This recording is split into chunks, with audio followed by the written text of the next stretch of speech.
It seems like out of nowhere we have quite a lot of good films coming up.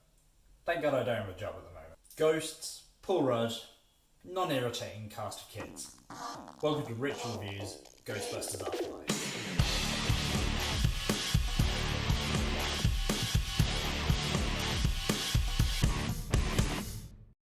Ghostbusters Afterlife. This is the sequel slash reboot to a one-time classic. Now, this is more or less a direct sequel to the first 1984 film. And I'll be honest, I didn't really have too high hopes about this one. The 2016 all-female reboot, I didn't actually see, to be honest, but mainly because it was just getting absolutely panned by everyone. From what I could see from this one, this seemed to have a very different tone based on the trailers. It definitely looked quieter, much more atmospheric, and yeah, based on the tone rather than just, jokes and jokes and jokes. Straight out the door, I was very impressed by this film. It made a really good first impression. It does the classic show don't tell when it's coming to try and describe your characters. Don't just tell the audience that someone is really good at something. Actually show what they're like. Here, director Jason Reitman does a really good job of this. You can see based on his previous films, which are all very character-based and sort of emotional character studies, he's tried to bring a lot of that into this film. And what that results in is a lot of the backstory filled in through normal conversation, seeing the different qualities that all these characters have, and none of it really feeling faked or forced. You really do get a sense that you're getting a snapshot of what these characters are like, and then you know what they're going to bring to the film. So the opening scene does a really good job of setting up the tone of the film, and straight away it throws you into this almost horror vibe. That obviously goes really well with the small town America kind of story that this is telling. And although this isn't a horror, throughout the film there are some really effective jump scares, none of which feel forced. Even if you sort of think they're coming up, they still get you by surprise. I know I jumped in my seat a couple of times. Once this opening scene is out of the way, it really sets up a good slow burn for the film and sets up some nice mystery and really lets the characters be the main stars. Speaking of characters then, you've got the ever-lovable and impossibly aging backwards Paul Rudd in this film. Paul Rudd is basically playing Paul Rudd. You know what to expect from him,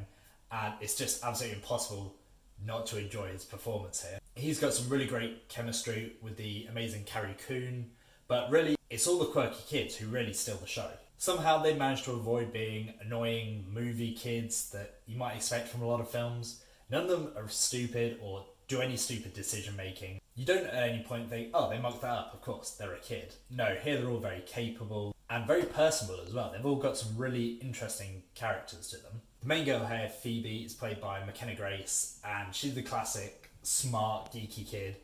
And I really love just seeing her figure stuff out and get her head around what's going on. Seeing her go toe-to-toe with Paul Rudd is really entertaining. So you've got a great cast of characters, you've got some great tone, and overall the film just feels really lovingly crafted, all driven by a very sharp and entertaining script throughout.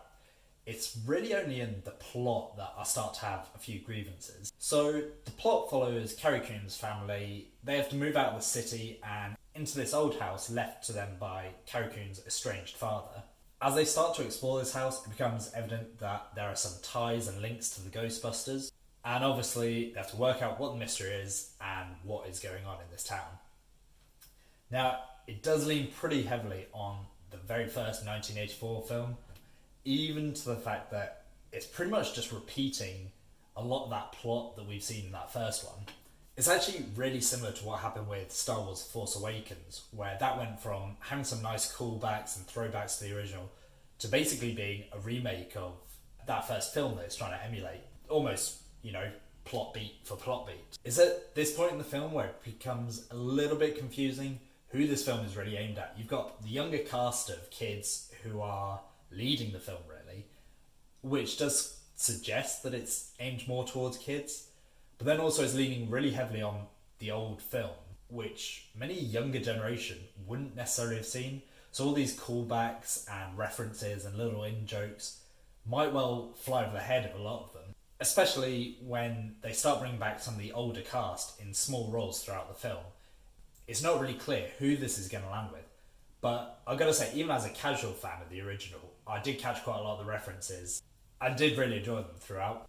Having said that, you've still got a bit of a confusion over whether it's passing the torch onto these younger teens or actually going to be progressing the plot with the older cast.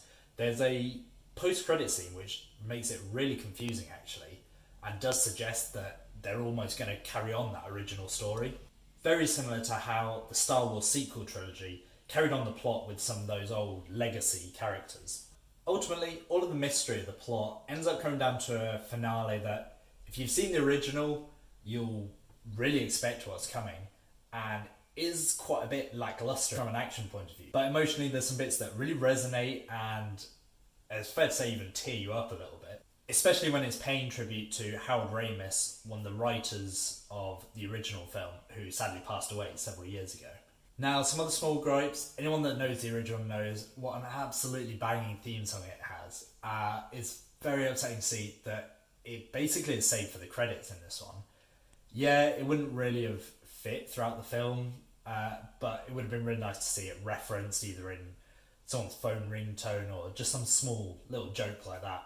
Also, considering it's a film all about ghosts, it actually only has, from what I remember, one, maybe two actual new ghost designs. One that's featured throughout, and another that is really a throwaway part. So all that means that even though the stakes are really high, it actually feels pretty low stake with not many ghosts and creatures flying around, which is a real shame to say, and does end up making this film feel a little small scale. Despite that, I actually thoroughly enjoyed this film throughout. For me, the first 2/3 are absolutely excellent, and the final third is what turns it from an excellent film into maybe just a pretty good one.